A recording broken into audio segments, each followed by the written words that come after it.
This Nick Nurse move is the move that was 100% made with keeping James Harden in mind. Like, there is no way they hire Nick Nurse if James Harden is not, if they don't believe that James Harden will come back. Now, whether they believe he'll come back and whether he actually comes back, now those are two different things. But this move, in terms of trying to keep Harden, hiring Nick Nurse was the right move. So the free agency of James Harden, let me read you what was written right here by Shams Charania, the Athletic. I'm just going to take the expert. The free agency of James Harden has long been expected to come down between the Philadelphia 76ers and the Houston Rockets, but he is not believed to have made up his mind. Quote, this is from Shams Charania on the Ryan Russillo podcast. Quote, I really think he's torn with the prospect of staying. Come on now. You got to pronounce that. I really think he's torn with the prospect of staying in Philadelphia or moving on to Houston potentially and returning back to his home. That's where his roots are. His family there, of course. They've got upwards. So basically, Houston can offer 4-year, $207 million, and I believe Philadelphia. Houston can offer 4 years, $202 million. Philadelphia can offer 4 years, $210 million. So it's really an $8 million difference. It's really not that much, all things considered, in terms of NBA contracts. And also, here's the thing. The Sixers offering him a max contract basically means they're locked into this same team. There really isn't much avenues they could do to improve because nobody wants Tobias Harris's contract. They would basically just be relying on development from guys like Tyrese Maxey to take that next step for them to actually become a championship contender instead of a team that loses in the second every year. So, I mean, the Sixers are obviously going to do it. So they're going to offer the max to Harden, I think. So Shams says because they fired Doc Rivers, who James hated, and hired Nick Nurse as his replacement, which is an element James Harden has to figure out. This is a quote from Shams. These are conversations that he's going to have as he becomes a free agent with Nick Nurse and with Daryl Morey. What their vision is for him, what their vision is for that team, what that offer ultimately is going to be versus comparing it to whatever Houston comes with on June 30th or July 1st. Those are all very important factors. This is a guy that you would assume would sit down with both teams. Yeah. Like, this saga in free agency is going to go up right until the very end of the... Let's move over to the next guy. Damian Lillard wants the Blazers to use assets to build a competitive team. Quote, this is coming from Showtime Sports via Clutch Points. Well, via Showtime Sports via Showtimes, but this was something that Clutch Points wrote. But Damian Lillard wants to win. We know that. So they have the third pick, and it's been suggested that they could package that pick with current players like Joseph Nurkic and Anthony Simons to bring in win-now talent. And Lillard repeatedly... Did you see what he said about the Nets? No, I saw what he said about that Miami is his... He said about the Nets being an obvious destination of a team that could trade for him. Did you not see that? No. Yeah. Well, I mean, he didn't say he was going there. He said Brooklyn is an obvious destination where he wouldn't mind being traded to after the Miami thing that he said. He said both of those things in the same interview. So yeah, I saw the Miami thing. Interesting. He's not going to be traded, though. He's not going to be traded. They're not going to trade him. Well, they're not.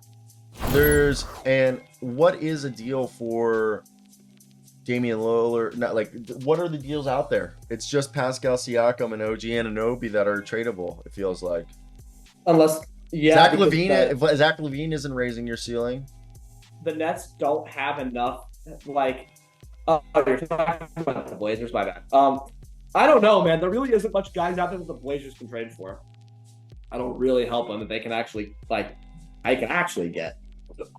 Zach LaVine doesn't help this team. I don't really know if OG pushes this team over the edge. There's no point guard. Pascal Siakam. I mean, not point guard. Like, there's no. I think Pascal Siakam. I say you package Anthony Simons, Joseph Nurkic. Maybe you have to reroute Joseph Nurkic to another team. You try to both of your first round picks in this draft. Yeah. And then maybe a future. And another one from next year. And then maybe you try to trade Nurkic and a couple other guys to another team and get assets from that team and send it there. Because Siakam is a better player than Rudy Gobert. But the thought process, you bring in Siakam, OG Anunoby, okay, with those. Then you go into free agency. You have the bird right to Jeremy Grant, so you go over the cap to bring back Jeremy Grant. Now your starting lineup could be OG Anunoby at shooting guard, point guard, Damian Lillard, small forward, Jeremy Grant, power forward, Pascal Siakam. Go out in free agency. You get yourself a center by committee. Bring in, 2 other centers to pair up with Drew Eubanks. Drew Eubanks now your third string center. Bitch doesn't sign an extension that they could go after him. Who? But Vucevic doesn't end up signing an extension. No, that wouldn't fit with that team. They need to. Vuce kind of does. So it's a 3-point shooting. So. Yeah. So here's what I will say. It just actually popped up in the ticker. Shaedon Sharpe might have to be touchable for them to actually make this team better. So they might have to decide. I just saw that in the ticker, and I'm like, they might have to make him a tradable player if they want to actually have a realistic chance of improving the team right now. No. I'm in a completely disagreement with you. I'm not. Shaedon Sharpe has high trade value. Yeah, but fuck that. I got the 3rd overall pick, Anthony Simons, and I got myself fucking other. No. Shaedon Sharpe's a superstar, all NBA player. Potential, yes. But the thing is, if you want to get a star, you're going to have to actually give up something. And Anthony Simons is good, and so's Nurkic. But at the end of the day, if the Blazers want to build a competitive team, they may have to get out of their own way and decide that, maybe we actually are going to have to trade Shaedon Sharpe to actually make a team right now.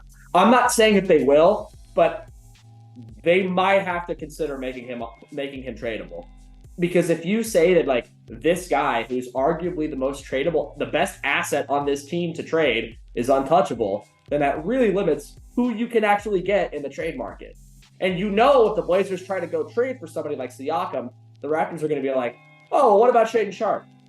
What about him, including him in the deal? So, again, whether I just don't Shaedon see. Sharpe is the I'm not saying they're going to trade him. That's not what I'm saying. I'm just saying it's hurting. Saying that he's untouchable limits the kind of deals they can make to actually improve the team. So maybe they bite the bullet and decide that, fuck, we got to include Sharpe in a trade package if we want to get somebody. I don't know. Shaedon Sharpe is going to be a Blazer next year because I don't think he gets traded. But everyone is talking about how Shaedon Sharpe is this all NBA all-star guy, and while I believe it, I think he is. He might be, but he's everybody's tradable if you really think about it to improve the team, especially a team like Portland that's fucking desperate. No, I understand that. Yeah, it's just it's saying it's just they're limiting what kind of guys they can get. So I do want to talk about